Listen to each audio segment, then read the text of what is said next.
სამამულო წარმოების დასაცავად შექმნილი კანონპროექტი თუ კორუფციის მექანიზმი, ინიციატივა, რომელიც უმრავლესობის შეფასებით სასიცოცხლოდ მნიშვნელოვანია უმცირესობის განცხადებით, კორუფციის ახალი ბუდე, ხოლო ექსპერტული შეფასებით რისკიანია. ეკონომიკის სამინისტრო ადგილობრივი ბაზრის დასაცავად საკანონმდებლო ცვლილებას ამუშავებს. კანონპროექტი სამამულო წარმოების ინტერესების გათვალისწინებით სხვადასხვა პროდუქტებზე იმპორტის 200 დღიდან 4 წლამდე გაჩერებას ითვალისწინებს. ასევე იგეგმება სუბსიდიისა და დემპინგის თანხის დაბეგვრა. საპარლამენტო უმრავლესობაში აცხადებენ, რომ ინიციატივამ შესაძლოა მოკლევადიან პერიოდში ადგილობრივ ბაზარზე პროდუქციის გაძვირება გამოიწვიოს, თუმცა გოგი თოფაძის განცხადებით კანონპროექტის ფარგლებში საუბარი კორუფციის წახალისებაზე და პროტექციონიზმზე აბსურდულია.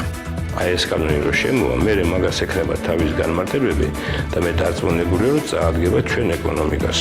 ნამდვილად არაერთი ქართველი მეწარმე შეუძლება თავის საქმიანობას გაიხსნება ახალი ქარხნები. პარლამენტის საფინანსო საბიუჯეტო კომიტეტის წევრი გიორგი ვაშაძე კი აცხადებს, რომ კანონპროექტი თავისუფალი საბაზრო ეკონომიკის პრინციპებს ფუნდამენტალურად უპირისპირდება. გიორგი ვაშაძის მტკიცებითი ახალი რეგულაციები კორუფციას წაახალისებს. ეს არის ბიუროკრატია და ბიუროკრატიისკენ არის ზოგადად ახალი მთავრობა მიდრეკილი, მეორე ეს არის ქთამის და კორუფციის წყარო და მესამე ეს არის პროდუქციის გაძვირების წყარო უბრალოდ მომხმარებლისთვის. სამამულო პროდუქციის დასაცავად შექმნილ კანონპროექტს რისკიანს უწოდებს ეკონომიკის ექსპერტი და ილია ბიზნეს რევიუს მკვლევარი. ირაკლი ლექვინაძის განცხადებით არსებობს როგორც კორუფციის, ისე პროდუქციის გაძვირების რისკი.